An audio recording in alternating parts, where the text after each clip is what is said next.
My name is Richard Cisco, and I'm going to be talking about authentication systems. First of all, where are authentication systems used? Well, in a word, they're used everywhere. They're used at banks, they're used on websites. We even use authentication to get into our cars sometimes, our homes.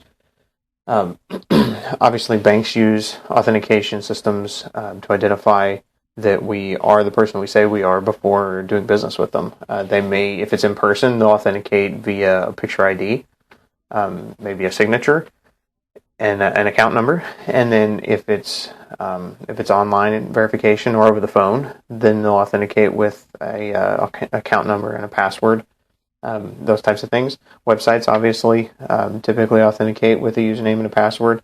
Our cars, they authenticate us. I mean, it can be as simple as just the key that opens the door and starts the car. That is an authentication token of sorts. But anymore, cars come with keypads on the outside so that a PIN number will get you into the car. The keys will have RFID chips in them, so they just have to be near the car in order to use them.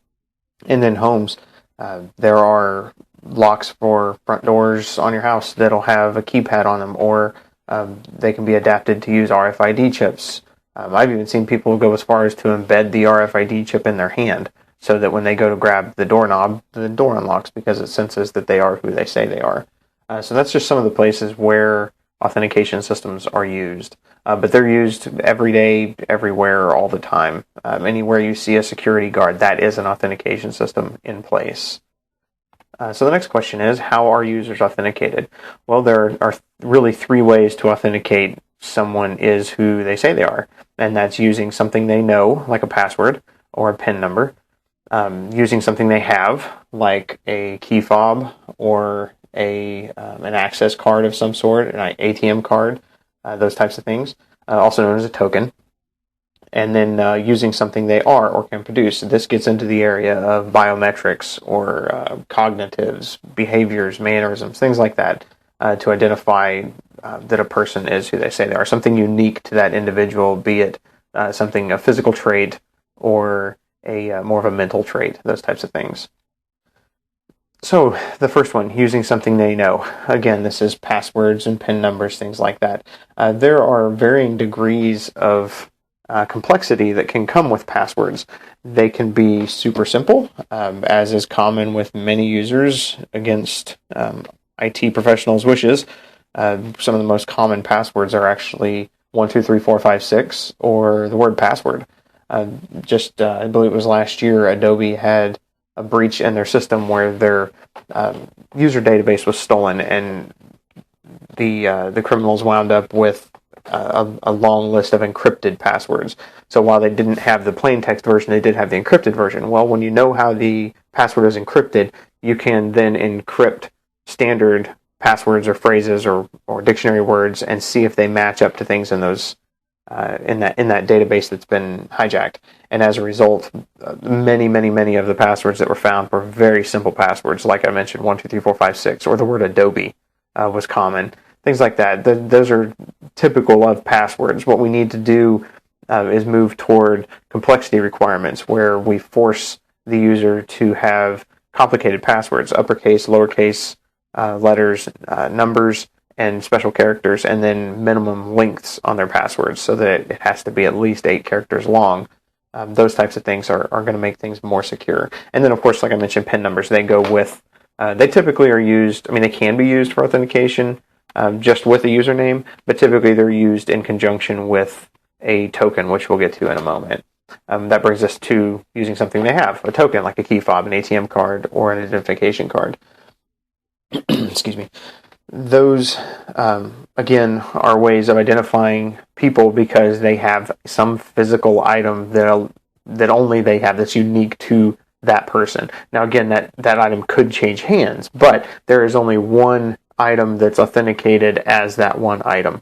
So whether it's stolen or not, it doesn't matter. It's still the one unique presence of that physical item in the world. So the tokens must be possessed. They have to be taken care of. They have to be watched over and secured, just like you secure your password in your mind. The token must be secured physically. The next item that we come to is using something that they are, which again brings us to biometrics, things like fingerprint scans, retinal scans, iris scans, voice protection, and then, as I mentioned before, behavioral patterns, mannerisms, or cognitive ability. Cognitive ability basically means the ability to bring to mind something that's in your memory that shouldn't be in someone else's, that type of thing. But the biometrics, things like fingerprint scans, I actually found some interesting information about how those can be circumvented using basically silly putty and Jello.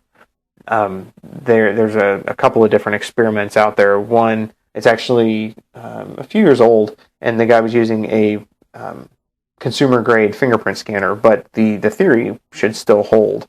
And the reason they use Jello, or gelatin actually, is because it is conductive. So if the fingerprint scanner is not only checking the fingerprint, but making sure that the substance that's being pressed against it is conductive like human skin, gelatin could pass that test as well. But what this gentleman found was that you can take silly putty, which it was an off-brand of silly putty that sold as stress putty, and that means it would be prevalent, or present rather, in an office situation, exactly where you don't want someone to be able to lift a fingerprint that could be used for something like that.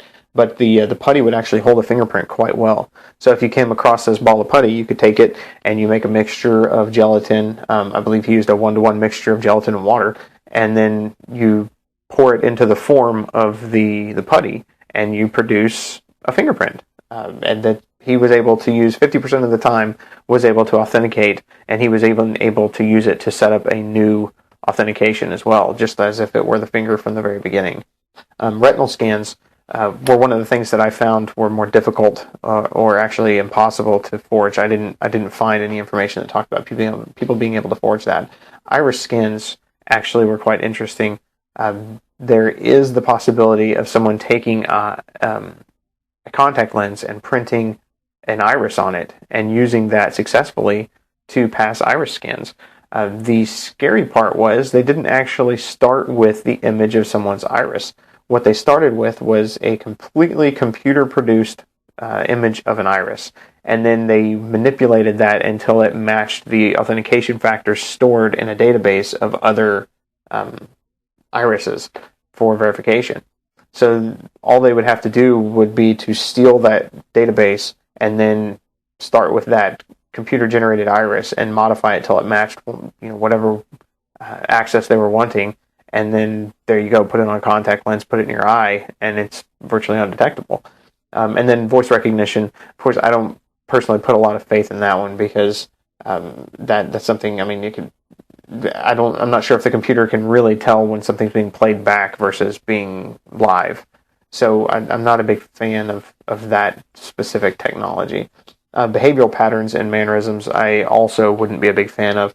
One of the instances I saw of that being used is actually a bank that would pay attention. It would monitor how the password is actually being typed and the username is being typed, because your keystrokes, you're typically typing the same way. You have the same number of pauses, the same time frame between typing an S and a T versus when you're or not the same time frame, but every time you type an S and followed by a T, you have the same or virtually the same gap between typing those letters, and it recognizes that. The problem I have with that system is if you're using a password manager, you may not type either one of those pieces of information. They may be copied and pasted in, which means every single time it's used, there is no pattern to it. It's just being pasted.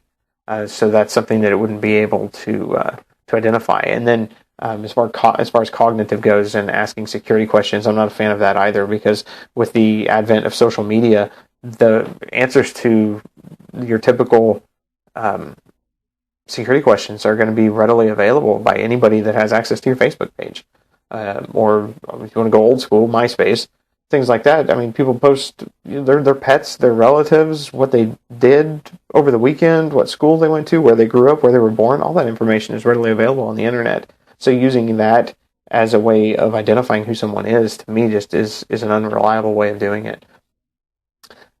It's really a two-way street. All I've been talking about so far is how a server authenticates who a user is. But we also, as users, need to be able to authenticate who the servers are. And that is done through security certificates.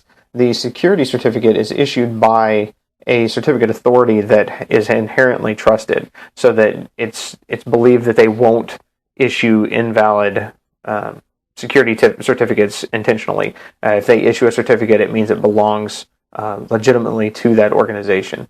So based on those certificates, we are able as users to identify who it is that we're communicating with a reasonable trust. There are situations where certificate authority certificates are hijacked, stolen, and used to create bogus certificates. But as a general rule of thumb, you can generally trust it, and that way we know who we're communicating with and sending our information to is who we're expecting to send it to. So why do we need to keep developing new systems? We really don't, in my opinion. We just need to enforce good practices. I am a huge fan of just passwords, and then maybe a two-factor system where, for example, Google, whenever I log in on a new system, they text me a PIN number, and so I must be in possession of my cell phone in order to log into that system. So unless you either have my cell phone, have cloned my cell phone, or work for AT&T and are able to steal my text messages, you're not going to be able to get logged into my Gmail account.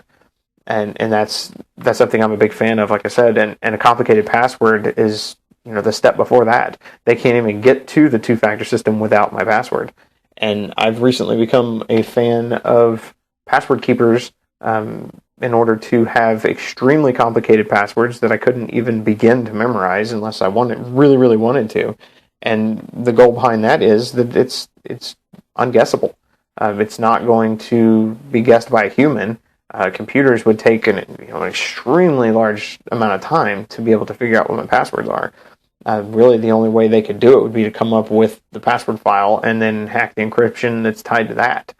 So really, I think the solution in the end is just to enforce good practices. As IT professionals, we need to make sure that we're enforcing password complexity requirements, that we're expiring user passwords on predefined intervals, and we're preventing users from reusing old passwords. And then we must protect that user data as well.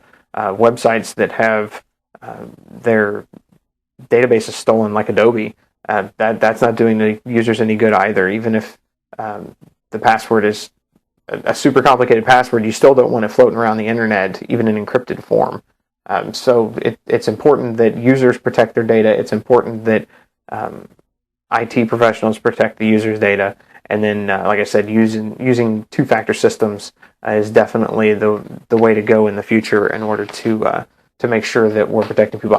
I really don't think that the answer is to go more and more expensive and more complicated with systems like biometrics and things like that. I really feel that password with a two-factor, in addition to that, using some sort of token, is really the way to go. Thank you very much.